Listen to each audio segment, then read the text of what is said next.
Well, there's a lot. We get a lot of calls like that from different people. We want to come do a movie, and they don't know what they're talking about, because you can talk with somebody 2 or 3 minutes, and if they know what they're talking about wrestling or not. And I figured that Ruth was the same kind of person. The way she started talking, I said, "No, I don't want to be bothered now. We don't have time to bother with you, So finally, she caught me in the right mood one day, and then she said something, and then I said, "What did you say?" And we started talking again, and then I realized it. And she told me she had met a lot of the girls and had got stuff from them, and shots on them and everything. And I said, "Well, we might do that, but you can call me next week." I put her off another week. She called, and then we made arrangements to let her come. So, what was it about the project that really appealed to you? Huh? What was it about it that really appealed to you when she pitched it to you? Well, I don't know. She wanted to tell us a true story about how girl wrestling got started. Is really what you really wanted to have intention of doing. And so that's one thing that caused us to decide to talk to her, is because we wanted to be a part of to tell the truth about girl wrestling. That's all. So that's why we decided to talk with her, because we knew more about girl wrestling than any of the girls in the business, because you could tell that Ella Waldeck was just running her mouth. She didn't know what she's talking about. Are you surprised, good, bad, otherwise, on how the movie turned out? Let's say that again. Are you surprised, happy, good or bad on how the movie actually did turn out, the finished product? No, I'm satisfied with it. I think they done good with it. Yeah. So, did you like it? I loved it. I loved it. I loved it. Absolutely. How about you, Johnny Mae? Well, I enjoyed it. I enjoyed it very much. Johnny Mae, do you want to write a book someday, like Moolah did? Oh my God! No, I have no intention to write the book. That's a book I think I'd like to read. Tell him the story that you told on the Leno show about when you beat the guy up in Reno. Oh, well. Yeah, tell him about that. I can't remember that story. That's been so long ago. It's been a long time Yes, ago. you do. You was in the casino playing, and you said he was a nice looking guy, and you started talking to him, and then he wanted to go with y'all to California somewhere, and he got in the car and he tried to rob you. Yeah. Don't you remember? Tell him. Tell him what happened. Yep.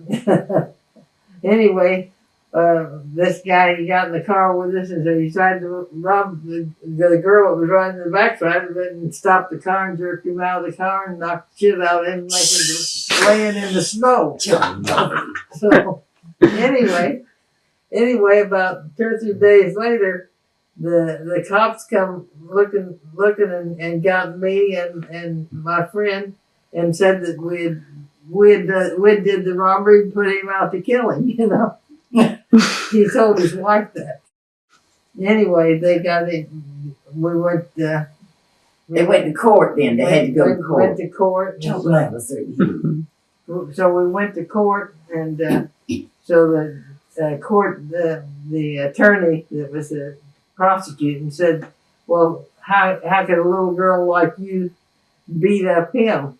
I said, I can do that. And he said, "Oh, you couldn't do it to me." I said, "No, well, that's what you think." So I picked him up and body slammed him on the floor. In the courthouse. In the courthouse, the judge looked at the prosecuting attorney, and he looked and he said, "The case is dismissed."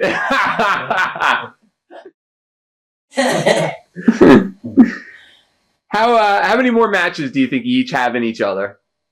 How many more matches do you have in each other? How many more matches do you think you have in you? More? Mm-hmm. As many as we can get. Yeah? Yeah. You ready to wrestle tomorrow, the next day? Well, I don't have my outfit with all me, you but do is just say, "Let's wrestle." Are you surprised at how the business has turned out as far as kayfabe and how different it was when you guys first started as compared to how open it is today? Very much. Yeah. Very much surprised.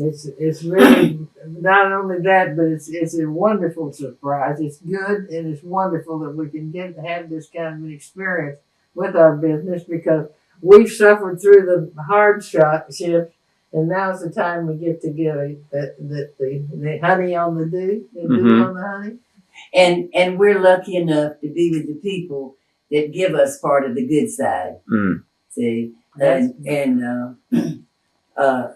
I don't believe there'd be another promoter that would tell two 83-year-old women, you got a contract with us, whether you work or whether you don't, you get your check every month, and you will be working and you get paid when you work. I don't believe there's any other promoter would do that. Well, that's And I'm really happy to know that Vince McMahon loves us enough to do that. That's what Vince McMahon does for us. Yeah. And we're both 83 years old. She's older than I am. 4 months. We're still kicking, but he's still putting up with us. And we're happy that he is, because we love them all. We love the whole family, and so happy that Vince has been so wonderful to us. We can't express how much we care. Thank him so much for it.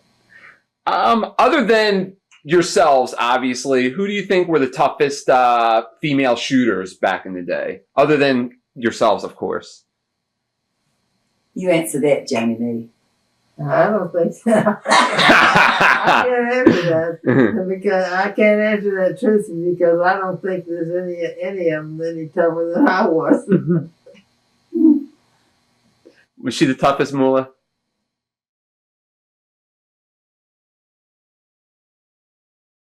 Is there anybody off the top of your head you could think of that you think she was, no? No.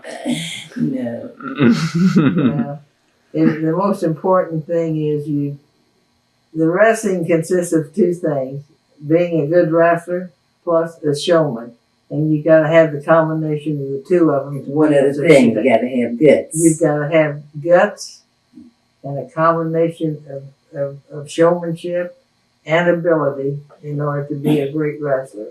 When a girl would come to me and say, "Oh, I want to be a wrestler," and I could tell by the way she was walking and how she was talking, and I said, "Why do you want to be a wrestler?" "Oh, I just love the limelight and this and this." And then I say, "Well, sometimes you have to go on the road and maybe drive for 300 or 400 miles and put your makeup on in the car and go in the arena, some little dungeon place down in the woods maybe, and wrestle, and you come out and they don't even pay you. The promoter steals the money and what?